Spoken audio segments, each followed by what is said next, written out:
Good morning and welcome to another edition of Better Business, Better Life. Today I am joined by Angela Pointon, who is the President and CEO of 11 out of 11 Agency. And that's an agency who specializes in marketing for companies running on EOS. And Angela's shared with me that she's actually a wee bit of an EOS fangirl as well. So looking forward to talking a little about that. But first of all, welcome to the show, Angela. Thank you so much, Deborah. Glad to be here. It's lovely to have you. Now, I always like my guests just to introduce themselves and tell us a little bit about your history. Like, how did you get to where you are now? So from when we've just been chatting, you've been going for about 7 years with the marketing agency. You've got about 20 staff in total. How did you even get to that point? Yeah, good question. So a little background on me. I went to school for photography, so not marketing. I decided through that experience in my degree to never make a living doing photography. It was just not something I could see myself doing. I thought that would suck the joy out of it for me. But what I did do during my degree was find out that I really love the intersection of creativity and marketing and business through some internships and working for companies and photographers that were soliciting advertising agencies. And so I decided marketing was where it was at and went back to school right away for my MBA in marketing. And then started with a job right out of that school, working in a marketing department for a fast growth startup company. From there, jumped to a marketing agency, spent the bulk of my career working for another marketing agency before, like you said, deciding about roughly 7 years ago to go out on my own and start my own.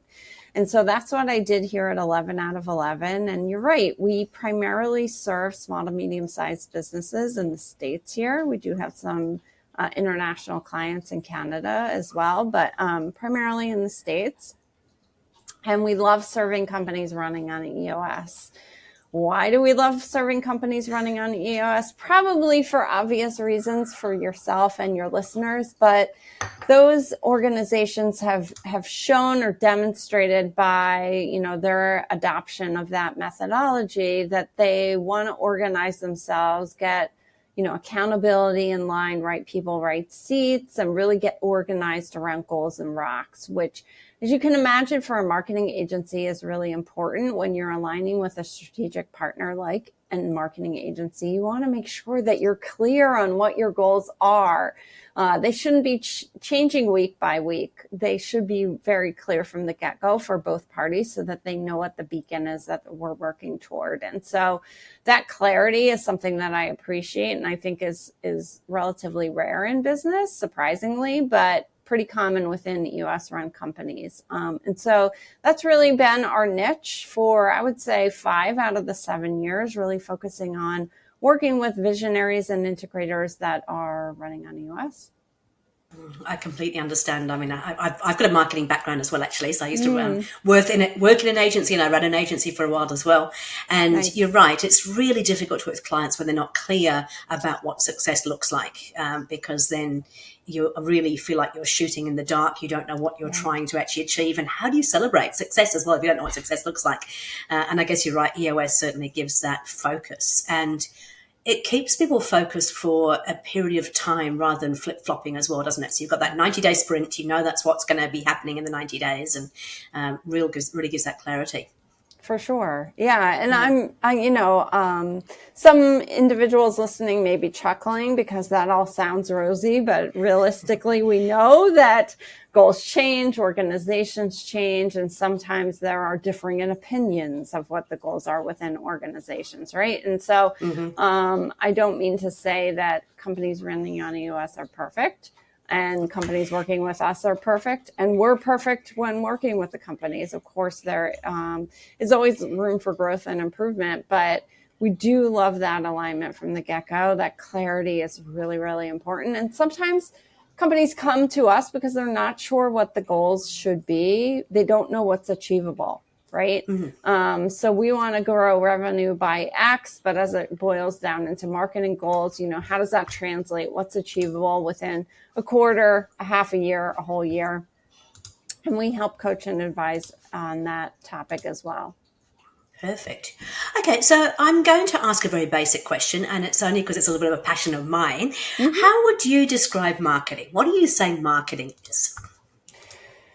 Well, there's global marketing and then there's what 11 out of 11 does. So I will Right. answer that in both. So marketing and, branding, if you will, is more than just what people think of website logo, messaging, right? It's today becomes so much broader and involved than those basic elements. Those are considered table stakes in the marketing arena. And we've become more sophisticated within, especially I'm going to speak from my level of expertise, which is in B2B organizations. So businesses focus on selling to other businesses. There's so much to go in with nurture emails, how do you automate some of your marketing? What's the user experience of somebody working with your company before they get involved? And then while they're a client, how do you market them to them continuously to keep them sticky or grow the account? So there's quite a bit that we've all added to marketing and its capacity these days. At 11 out of 11, we really thrive in that B2B world. And we really help companies focus on the content creation and automation of content generation. Meaning, somebody comes to your website and fills out a form. They're not ready to buy yet, but they've shown some level of interest. How do we nurture those individuals through content to get them closer to the company, building trust and keeping top of mind so that when their pain becomes acute, they're ready to reach out to that company and not really think about any other competitors. And so what are the marketing components that we need to build to help companies get there? That's really what we focus on, is that level of thought leadership and expertise through content, and also automation factors. As I mentioned, we work a lot within HubSpot on behalf of organizations, that particular tool, in helping them develop, automation campaigns, things to help build and lift the sales team. Thank you. That's really cool. The reason I actually asked is I think a lot of people tend to think of marketing as being advertising, as being the logo, as being, and it's so much more than that. It's actually about the way that we actually nurture a customer throughout the entire customer experience. That's my viewpoint. And I don't even believe it's a separate function per se. It actually should be absolutely integrated into everything that we do, putting that customer at the forefront and working through what that customer wants and needs. Obviously, online has changed so much about the way that we can do things. One of my little bugbears is a lot of this sort of automation, which is obviously not even tailored automation. It's just that whole blast stuff out there with no consideration for the person at hand. HubSpot has got some amazing features that allow you to get very, very deeply customized. So it's not just a shotgun approach. Can you tell us a little bit more about that? Yeah, I'll give two examples just to help people sink their teeth in. So HubSpot offers something called Smart Content, and that's going to be primarily web-based. So if we think about what a user experience should be for a client coming onto a website versus somebody who's never worked with the business before, it's different, right? Different messaging, different experience. A existing customer might want information about add-ons, upsells, additional services, if you will. A new prospect is just trying to get to know the company and what it stands for and does, right? What can I buy from this organization? Who are they? So two different types of visitors. If the contact is in HubSpot, and so therefore HubSpot knows because of a cookie that, hey, this is Debra. She's a customer. Here's what should appear on this page for Debra and customers like her versus Angela. She's a prospect. Content for Angela should be very introductory, trust building, credibility building, etc. It can display different content, in real time on a web page, depending on who the person is. If somebody does not have a cookie, which listeners may be wondering, okay, what if it's somebody brand new that is not in the database? It'll just present standard content, right? Presumably prospect content, because you likely have all of your customers in your database. That's one example. Another example would be an email experience. So let's say I'm the prospect, you're the customer of this company, and we're both have downloaded something from their website. And so, the company is nurturing us through HubSpot. You click on one link in that email, I do not. So it might be an important link, like booking a call or some next step with the organization, right? You're going to buy more. I'm buying for the first time. And so the email behavior, once you click that link or don't, can be customized. You can get an email preparing you for the call because you've clicked the link, you showed intent of having the call, and then have that email convince you to book it.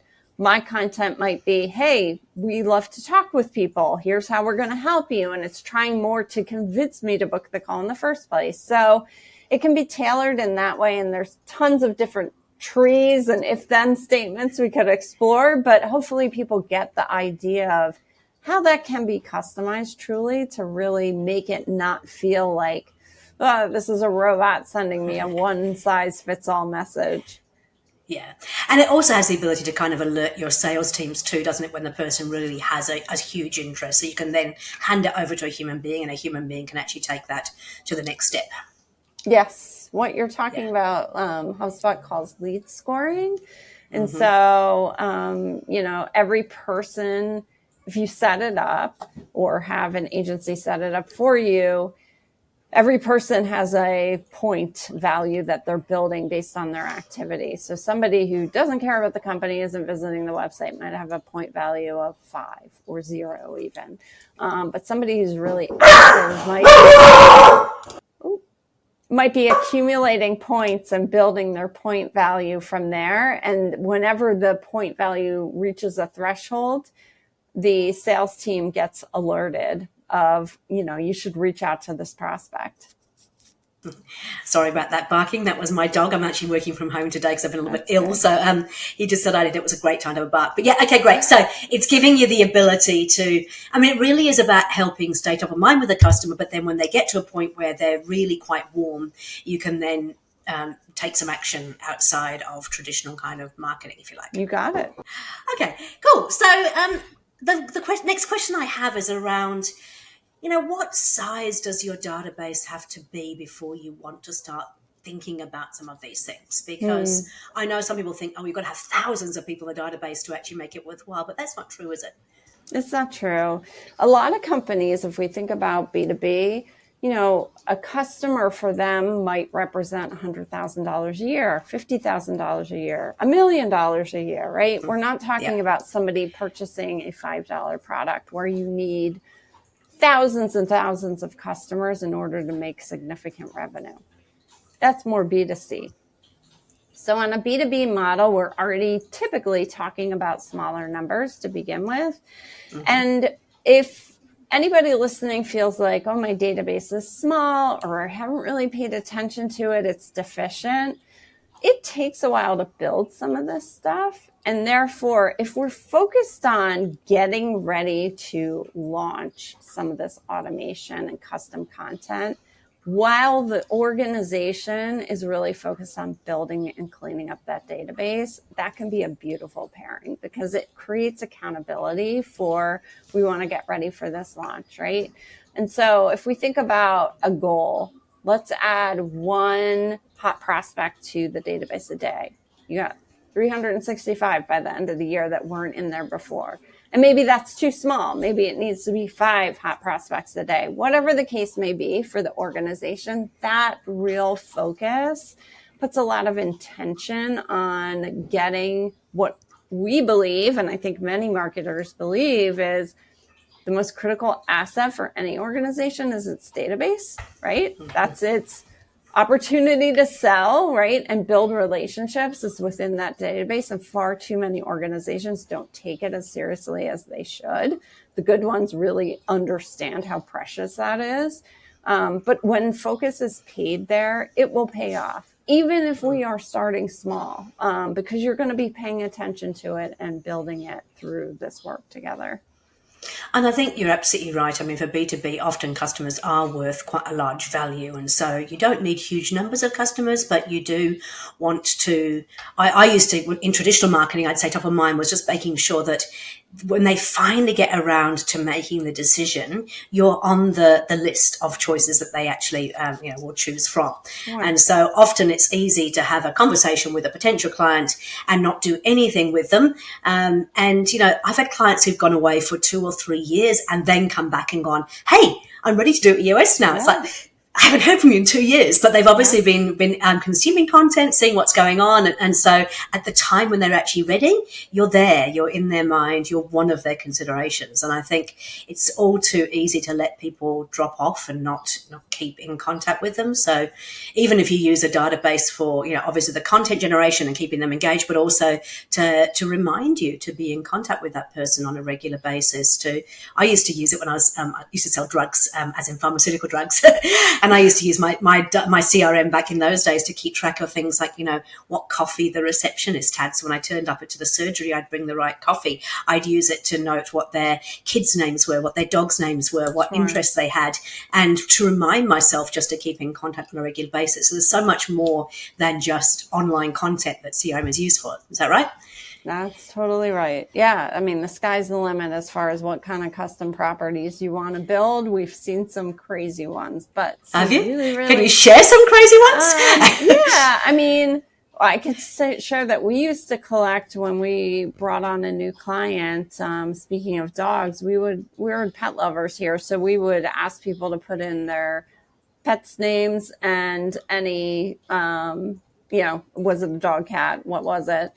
And that really came from a client themselves, because we used to have on the form to ask about children, and one client put no kids, but really these are my kids, and put their animals in there. And so it becomes just a fun topic of conversation. It's a way that, after you sell something, the implementation team can carry something personal into their kickoff conversation and say, hey, how's Sparky doing? Tell us about him, or whatever the case may be. So, but we've seen other ones that clients have used, right, around birthdays, anniversaries, smart things related to the business. Like, client has told us that XYZ is a Q1 2025 goal, just as far as reminders to the sales team to reach out, right? So there's all sorts of great uses for that kind of intel being stored. Sure. And so then what about AI? Does AI play a part in what's happening these days, in terms of CRM, in terms of the way that you communicate? How is it being used in the marketing world? Yeah. So HubSpot has used AI for a long time in very simple ways. Of course, just like any other tech organization, they're looking at use cases of ways to lean into it, to take things and make them even more advanced. Mm-hmm. As far as the marketing agency ourselves, we look at AI as a wonderful creative partner. And that's really today what it's good at. It's not quite good enough yet to draft somebody's marketing plan for them, or create a content calendar for them, or create a really robust piece of content for them. But if we want a brainstorming partner when we're staring at a blank cursor, or we want to just get some ideas down on paper as a way to start something, it's awesome for that. It's an awesome creative buddy to be used in that way. But it desperately still needs human editorial and refinement before anything goes out into the world. Yeah, I completely agree. I mean, I'm all for using it, but often it's just a great thought starter. It's a great way to start with something. And I must admit that, I put something into ChatGPT as an example, and what comes out, I kind of go, oh my goodness, I would never say it like that, but it gives me something to start with, and I can actually reword it, and it makes you think, at least get thinking about what you can do. Absolutely. Okay. People who are listening to this and sort of thinking, we don't really do much with our database at the moment. We're not really doing much in terms of nurturing clients. We don't have much in the way of what we have now described as being marketing. How would you say they can get started? What's the first kind of step they should take? So a couple of ways to think about getting started with any kind of, even if you have a bunch of marketing, but you've neglected one area, or you really want to focus on an area in this year. whatever the case may be, I always think it's good to create even just a draft plan. It can be a one-pager, but getting some thoughts on paper. EOS offers some tools for strategic planning. So maybe some of those tools would be appropriate, but thinking through what possible next steps are, what are going to be the roadblockers, what is going to help us be successful. People who are quick starts don't want to do that work, and I get it. Even I am not a quick start person. I don't score high there, but even I don't want to really work on that plan. But when I do, I'm always grateful. And so putting those thoughts on paper, one, is going to create clarity for you on what the goals and roadblockers are going to be. And two, for any people you are working with, whether it's an agency, internal team members, new people you hire, it's going to create that clarity for vision for them as well. And then really looking at right people, right seats, right? Who is going to help execute this? It's not the how, but the who. Who is going to be the right person to really bring this to fruition for you is a critical point that we all know as EOS believers, right? We know that if an idea doesn't have the right people with the right capacity assigned to it, it's going to struggle. And so thinking through that initially, I have written a book, about this topic for people who are specifically looking for content and thought leadership. The name of the book, it's available on Amazon, is Stop Blending In. So it tackles a particular facet of marketing, which is how do we as individuals and companies create a brand identity for ourselves and become known as the thought leaders for that particular thing. So that might be another useful tool for people who are looking to establish that. I love it. I'll have a look at that. I think you're absolutely right there. First of all, get really, really clear on what success really looks like. And as you know, within the VTO, we talk about the core values and the core focus, but then also who is your absolute ideal target market as well. I think one of the biggest things I always struggle with when I first start working with companies with EOS is that they kind of want to be everything to everybody. And that makes it really hard because when you're trying to be everything to everybody, you're nothing to nobody. So getting really clear on what the ideal target client is, and people go, but we can serve so many people. But I think if you can get clear on the ideal, you're not saying that you're going to say no to other people, but it means you can really focus your effort, and that obviously improves the marketing in terms of being really clear around what problem you're solving for that particular audience too. Yeah, absolutely. So true. Yeah. Okay, so tell us a bit, the Stop Blending In. Tell me a little bit about where that idea to write the book came from and what it covers in the book. Yes, so Stop Blending In was a passion project in 2019. It launched November of 2019, right before, of course, COVID. The idea originally was to really speak on that topic. That kind of got thrown into the chaos of the world becoming different. But it's still love and a passion of mine. So the book, and the reason why I wrote the book is because for anybody else who's listening, who's written a book, you can probably relate to this.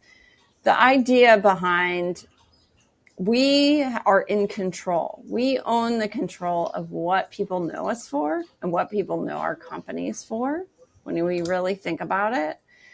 And we have the ability to design that to be whatever we want it to be. So if you, Debra, or anybody listening wanted to be the thought leader for X, Y, and Z, you're in the driver's seat of that. And it's just a matter of establishing yourself as that thought leadership position. And so the book goes through 7 steps of how to get there, right? I want to be known for weight loss thought leader or a thought leader in marketing, right? Whatever it might be for the people listening, whatever that area of expertise is that you want to stand out from the competition, it does walk you through, like, how do you identify that? How do you recognize what pillars you have to bolster you as that authority leader? So what intelligence and education and your team and your team's intelligence, what do you have to lean on there? And then how do you get that out into the world? So what types of content are you creating? What sorts of marketing messages are you putting out there in order for people to start to identify you as that thing, the best at XYZ, whatever that is for you.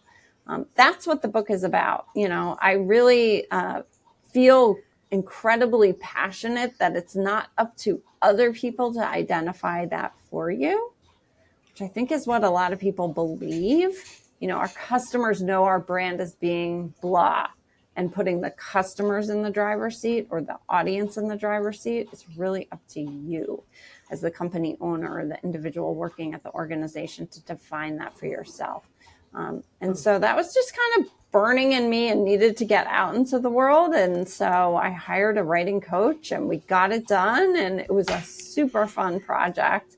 And I loved the book. It's got a lot of good teachings in it. Fantastic. So I think we're going to use that as we always ask for 3 top tips. That's tip number 1, I would say. Get hold of that book. So stop blending in. 7 steps in there about how you can become sort of a thought leader in your marketplace. And that's available from Amazon. What would be the other 2 top things you would recommend to people that they could do after listening to this podcast? I would say, we know who our competitors are oftentimes. Oftentimes what we don't do a good job is evaluating them from a prospect's standpoint. And so if anybody's kind of sitting here and thinking about marketing for themselves or for their company, and they're thinking about, I don't really know where to start, there's no reason why you can't secret shop your competitors. Nobody in the world is going to arrest you for secret shopping your competitors. And it might feel like a strange thing to do, right? I'm pretending to be one of their prospects, but we can learn a lot by visiting their website, filling out their forms, giving them a call, acting like a prospect. We learn very quickly what that experience is and how to make ours better, and resonate for prospects who might be vetting them and us. So that's another just quick tip. Anybody can do it any day of the week. No one's going to come and put handcuffs on you for doing it. It's a great exploratory, and you can save yourself thousands of dollars of hiring market research firms who are just going to do that same thing for you. No reason to not do it yourself.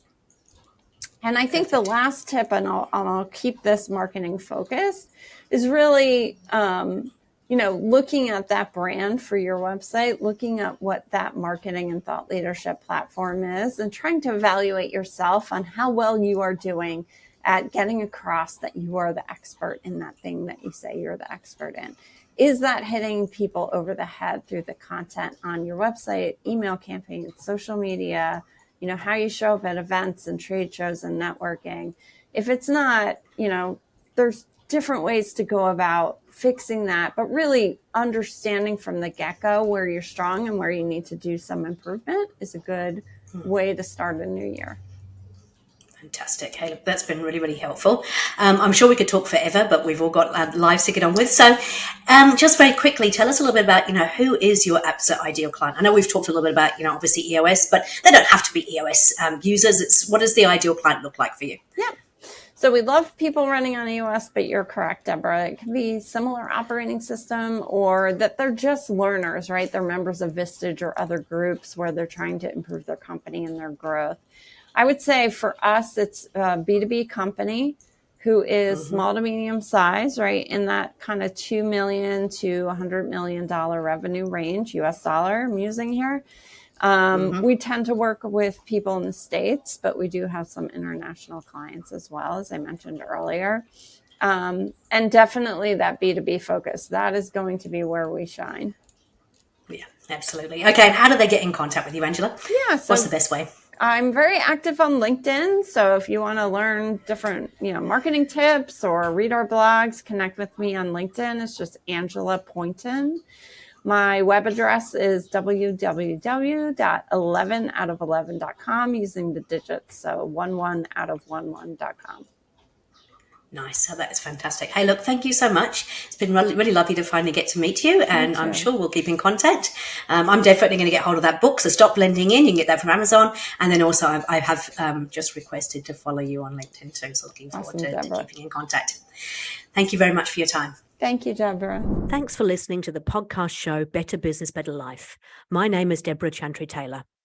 I'm an EOS implementer, family business advisor, business and leadership coach, podcaster, and speaker. However, I'm also a business owner with several current business interests. I'm fortunate to have lived the high life with all the lifestyle, the toys, you name it, and then I've lost it all, not only once, but twice in 2 spectacular train wrecks. I know what it's like to experience the highs and lows. I came across EOS when they launched into New Zealand using my Entrepreneurs Playground and Event Centre in Parnell, Auckland. I love the simplicity of the tools, and their philosophies fitted my personal brand statement perfectly. The brilliance is in the simplicity. I've always been passionate about seeing entrepreneurs lead a life they love, and now I help them live that EOS life. Doing what they love, with people they love, making a huge difference in the world, being compensated appropriately, and with time to pursue other passions. If you want more information or want to get in contact about using EOS in your business, you can visit my website at debra.coach. That's www.debra.coach. Thanks for listening.